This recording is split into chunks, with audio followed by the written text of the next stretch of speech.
So, are you excited to record the episode today? I am. It's our third one. We're still going strong. I know, I know. You know, we spent the last two first minutes pre-intro thing talking about the fact that it was the first or the second episode. So we should probably not mention that this is the third episode because, it gets a bit boring. We can't do that every week. True, but I have a feeling you're going to use this for the beginning of episode 3, so we've kind of already failed that task.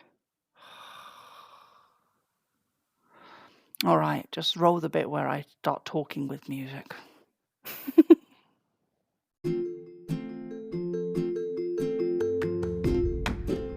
Welcome to the UK Planner Podcast. In this episode, we talk about going to the theatre and incorporating that into our planners. Ari talks about digital planning and making her own kits, and then we go on to talk about digital planning versus paper planning. And lastly, we touch on when you realise that you've accidentally got a damaged sticker. Do you still use it? We really hope you enjoy this episode. Hi, I'm Ash, the full-time host of the UK Planner Podcast. And on my right is our part-time host, full-time queen of my pride, Ari. Hello. Do you know why you're the queen of my pride, Ari? Because I'm the only woman that lives in our household. Well, yeah, but also because we recently went to see Lion King. Not the movie. The Disney movie has been out for quite some time, but we went to go see the musical on the West End. And it was very inspirational. Honestly, I was surprised how good it was, considering that I went as a child, and I remember thinking it was a solid okay. I went to see it again as an adult, hit me completely different. Completely different. So much so that it made it into the elusive second planner. The second planner. The second planner. So you've got a catch-all planner, and you've got this second planner that you highlight one special thing about the day. Yeah, exactly. But yeah, we've been really lucky with Lion King where we booked it maybe 2 hours before the actual performance, arrived half an hour before the show, got there, and they were fully ready for us. And that's pretty crazy. There's almost always an access host available to meet with us, or they call someone specifically to make sure that we're okay, that we know where the accessible toilets are, how to get out, where we can take Ying to relieve himself in intermission.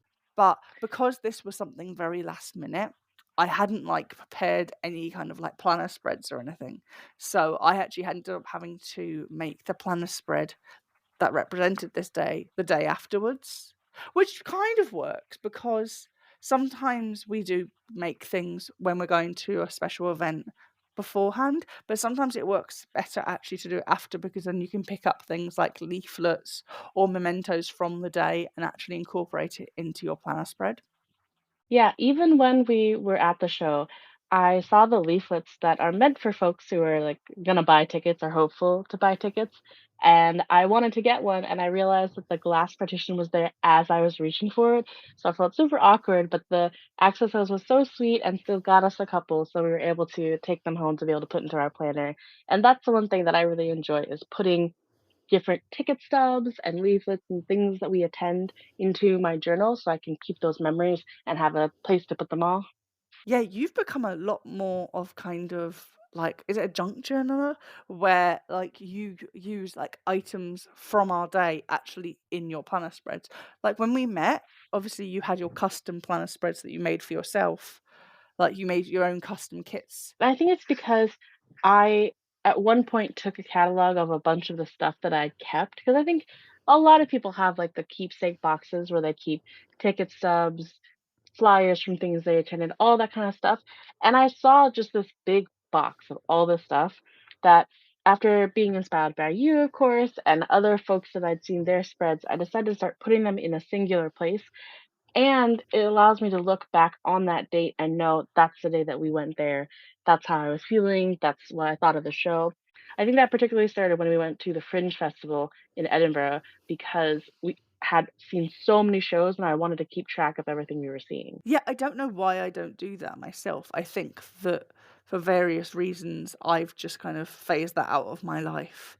But I'm glad that you use it because it means that when we go somewhere, there's no kind of feeling we need to share. I can kind of be like, yep, you can take any receipts or ticket stubs or anything. But when I start a spread, I usually like to have a starting point. So I have like one sticker or a washi that's kind of my starting point, and I kind of base it around that. And my starting point for this spread was the sticker that I had from ages and ages ago. So do you know what Redbubble is? I think you gave me stickers from there at one point, early into our relationship.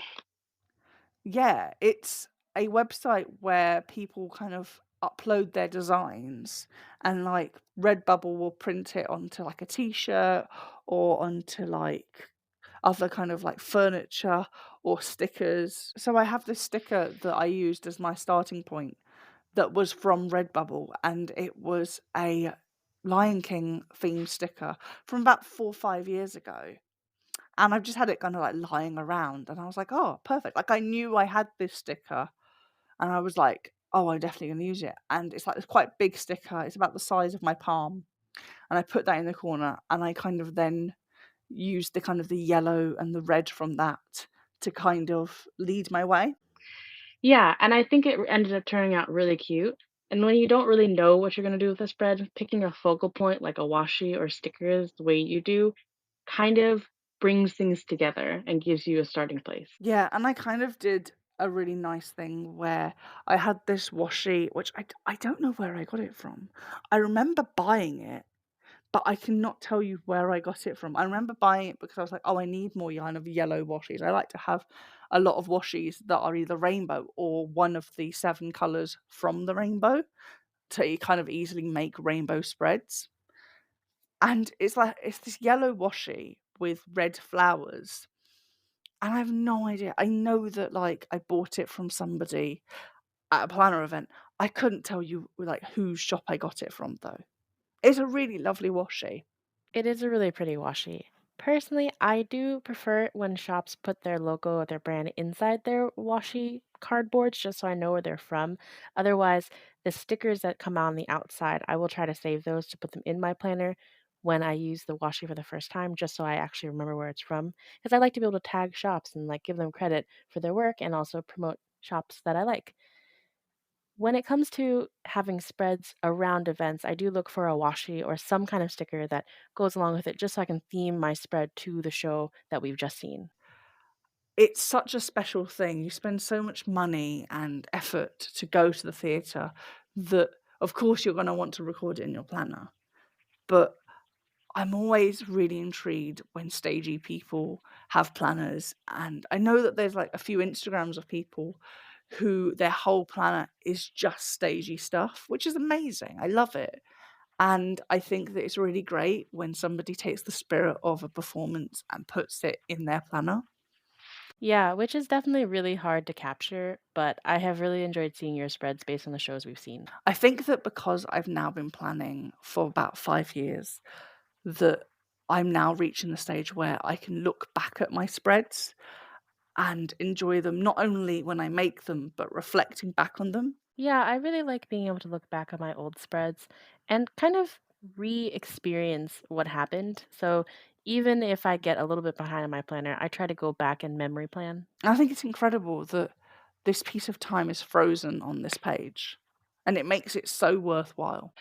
I think the other part of planning that I really enjoy is that when I used to go to different shows or events, I used to take the logo of that show or event and then create my own kits themed around that color, themed around any patterns that would show up in the logo or design, or any major topics that would come up.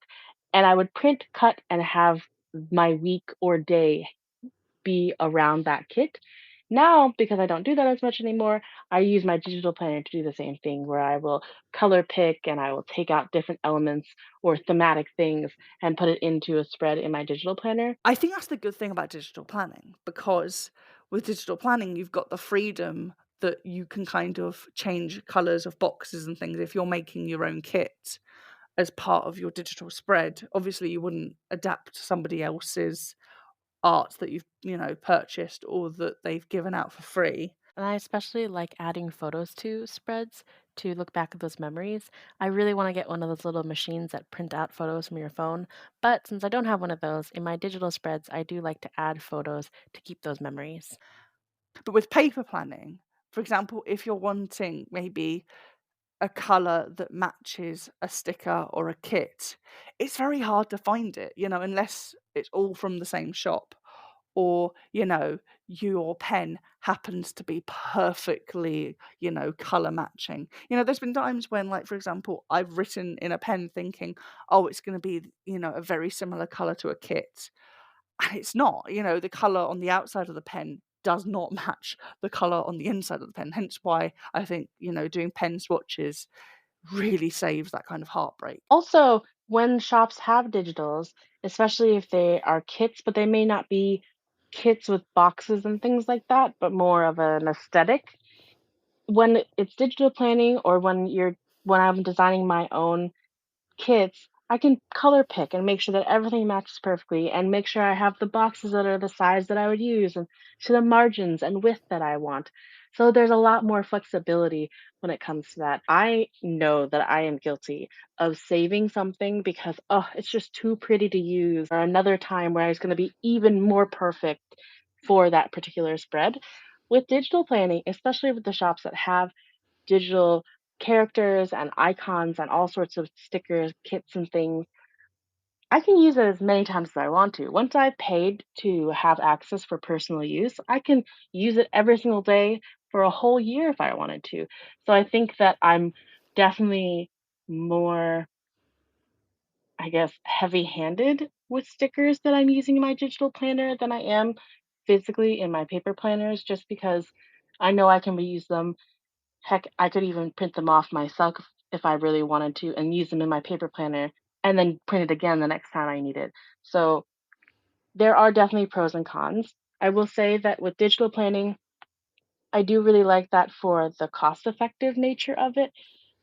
Absolutely, I've spent a good deal of money on digitals from some of my favorite shops. But if you don't have the funds or you are in a place where you need to be saving a little bit more money for whatever reason, digital planning is a great way to go because you don't really have to spend a lot to get started. And you don't have to spend much to keep going unless you're in a place where you can and you want to. Did you find that when you were making, let's say, your own kit to then print out and cut yourself, were you often basing it around other people's stickers? And if so, how did you kind of not run into the situation where, like, maybe that shop owner might be quite upset that you're making a kit, that does color match their stickers? Like, is there kind of the fear that they might go, well, hang on a second, you're going a bit above and beyond now? It is kind of tricky, but I am very cognizant of the way that I design and what I use when I create designs. So for personal use things, if I'm buying a set of artwork from a shop, I will never recreate a kit that they already have in their shop, regardless if it's physical or digital, because A, I don't want to be recreating someone else's work, and B, if it's already accessible, I don't want to ever take away from an artist who's put that work in, who has created these beautiful things. And so for that kind of stuff for myself, I will only ever create a kit if there isn't already one available in their shop or on one of their platforms.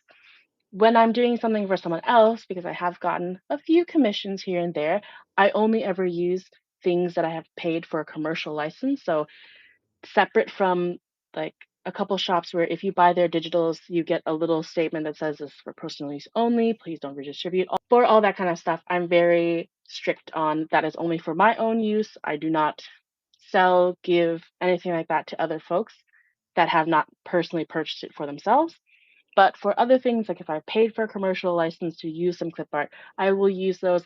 And again, if that shop owner or that artist already has something out like that, I will not then recreate it, even if someone has asked me to, just because I never want to take away from someone else's small business. Speaking of business, do you have any other business?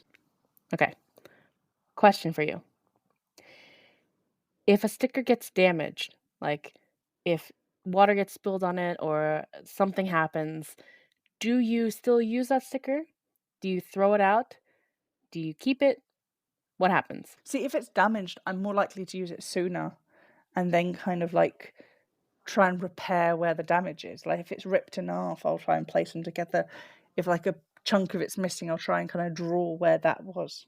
Have you ever had a sticker sheet that got cut wrong? And it's not an oops. And it's not an oops. I can remember I have it, a sticker book where it's 2 pages are exactly the same. I won't mention the brand because I don't wanna do that, but 2 pages are the same, and one of them is cut correctly, and the other one is cut very, very wrong. Was the one that was cut wrong like a bonus sheet that shouldn't have been in there? Or was that instead of a sheet that should have been in there? No, it was meant to be in there, but they used the cut for a different sheet that's also in the book on that sheet. So now I can't really unless I hand cut the stickers out and puzzle them back together, I can't really use it. Oh, I see what you're saying. So the actual like print happened, but it was when it went through the silhouette, that's where the issue was. Yeah, I don't know if they use a silhouette because is quite a big company. So the I again, I won't mention the company name, but it is a mass-produced sticker book. So I am not entirely sure how the error happened, but somehow this page got cut by the wrong code. The only thing I can think of is that when somebody was like programming it, that they accidentally copied and pasted like the wrong one twice, if you know what I mean. Mm, Like this, and then like because it wouldn't have just been your sticker book, it would have had to have been like a load of them, unless they cut them all up one by one, but that would take forever. yeah, I don't know, but I'm mad at myself for not checking in the store before buying it because usually I flip through books if I can, although some stores have gotten really sneaky now where they tape the books closed so you can't. Mm. But if I can flip through it, I will to make sure that everything looks good, that there aren't missing stickers because trust me, I understand the hustle, I understand the grind, but sometimes there are missing stickers in a sticker book in a store.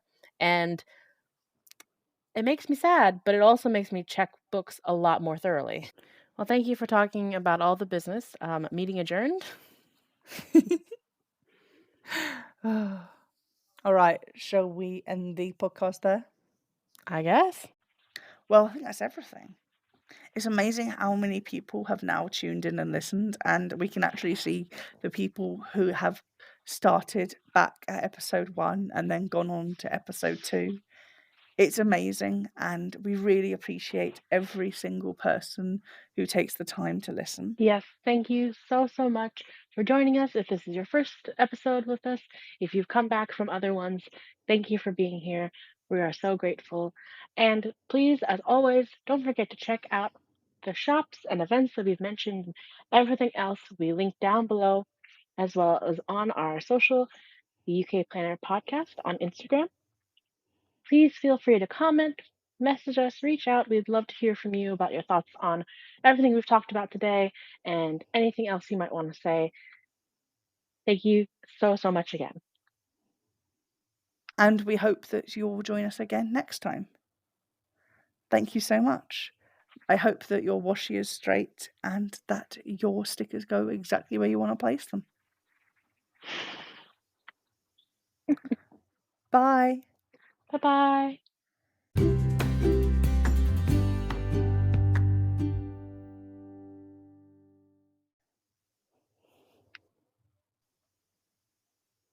I thought that was really strong. I thought that was really strong. You were strong. You're always the best at recording these. No, I thought you did a really good job. Oh, thank you. Thank you. Thank you. Hang on. It says that someone's still listening to us. Wait, hello? I think this is the part where you go check out another episode, please. I hope your washi is straight and your stickers go where they place them. Where they place them, are the stickers placing themselves? I don't know. I'm panicking. I only planned to say this once. Okay, everybody. Well, thank you so much for joining us. If you want to hear more from us, please go check out another episode. Go revisit one of your favorites or go to the newest one. But either way, we're so glad you're here. Thank you, and we hope to see you in another episode.